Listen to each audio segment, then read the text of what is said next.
The Khan of Khans! Okay, so what is up guys, welcome back to another video. In today's video, I want to talk to you guys about the 3 reasons why I chose the Fujifilm X-H1 over the X-T3. Now, anybody who knows would know that the X-T3 was basically the game changer camera for Fujifilm. But for a few reasons, I chose to go with the X-H1 instead of buying the X-T3 first. I mean, although I'm still going to buy the X-T3, yeah, I chose the X-H1 first. Now, before I jump right into the video, I want to say a quick thank you to today's video sponsor, that is PDF Element.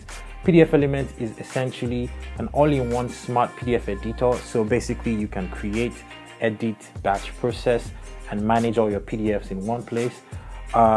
When I compare PDF Elements to other softwares like Adobe, for example, it's significantly cheaper and it's super easy to use. Like, my experience with PDF Elements over the last few weeks is very similar to, say, what I would experience if I was using Microsoft Word for the first time. It's not daunting, it's not overwhelming, it's just super smooth and super straightforward. Personally, I have been using PDF Elements to invoice all of my clients for the last few weeks, and it's been very easy to use. I basically have like a batch of all my invoices in one place, and I'm able to manage, edit, and send that to my clients very quickly and very easily. So again, thank you PDF Elements for sponsoring this video, and without further ado, let's just get right back to the reason why I was making this video in the first place.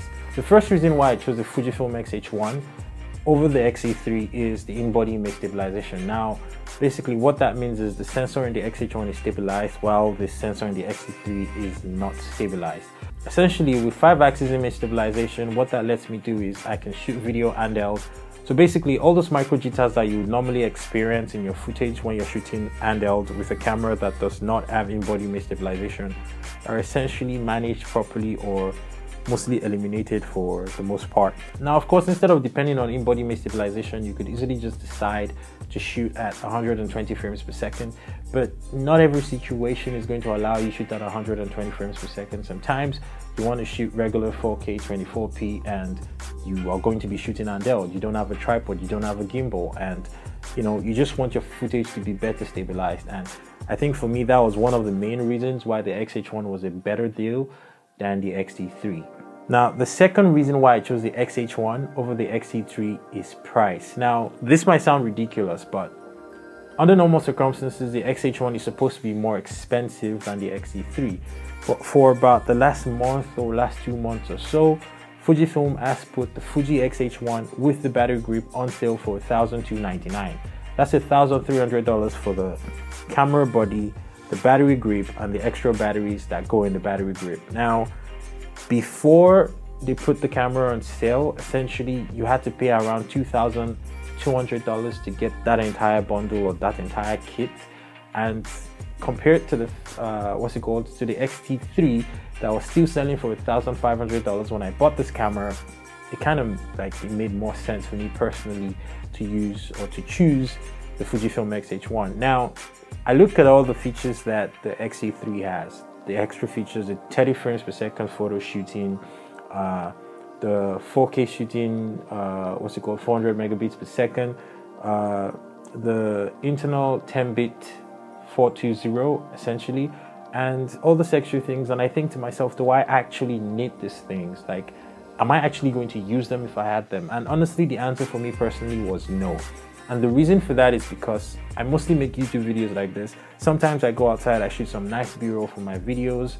I get some really cool footage and I put it in my, in my videos when I'm editing. And do I really need to have 10-bit 420? Do I really need 400 megabits 4K? Like, am I really gonna use it if I had it? I thought about it and the answer was no. Maybe if I was shooting movies or if I was shooting feature films or low budget commercials and stuff like that. I mean, I do intend to shoot stuff like that in the future, but right now that's not what I'm doing. I'm basically just sitting in front of the camera shooting videos like this, so I didn't really need all those features. And for the fact that I was getting a discount with a bundle that was supposed to be more expensive than the X-T3, it just kind of made sense for me to pick this over the X-T3.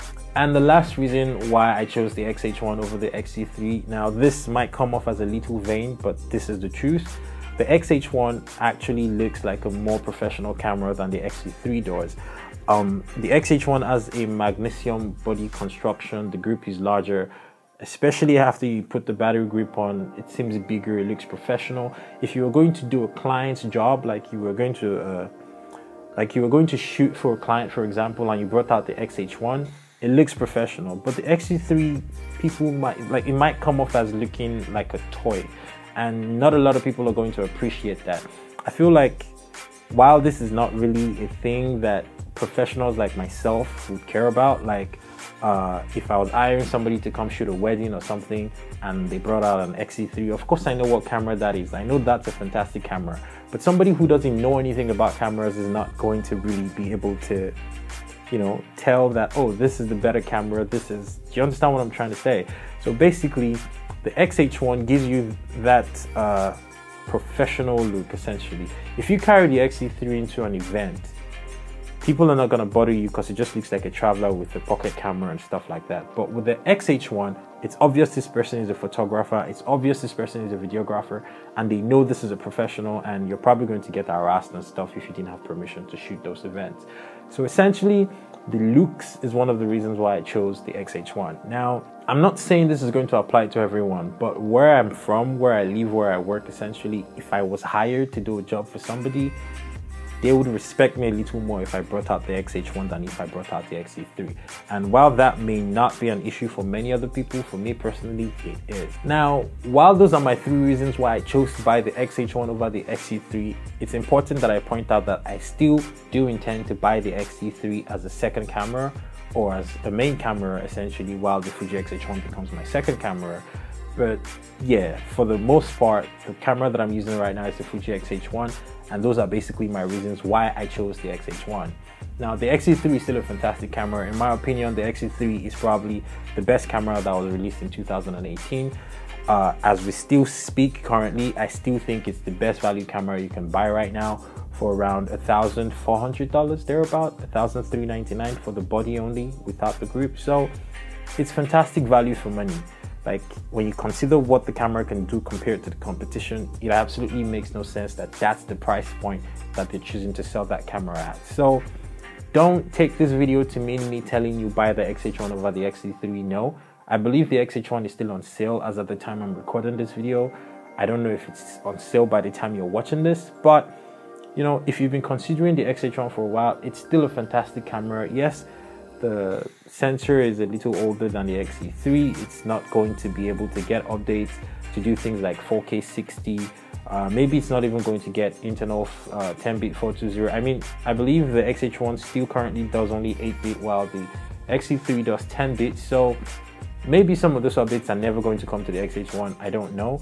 But I personally like the fact that Fuji always updates their cameras with firmware updates, and like, you know, every time they update the cameras, it always feels like you have like a brand new camera. Like, the camera just gets a breath of fresh air, and you know, you don't have to rush and buy the next new camera every time there's a new camera to buy. Making the switch from Micro Four Thirds to Fujifilm cameras basically has been one of the best decisions I have made personally. So those are basically my thoughts on why I chose the X-H1 over the X-T3. If you enjoyed this video, don't forget to give it a thumbs up. If you didn't enjoy the video, give it a thumbs down twice. And I will see you guys on another video that was shot by Kagan. Peace.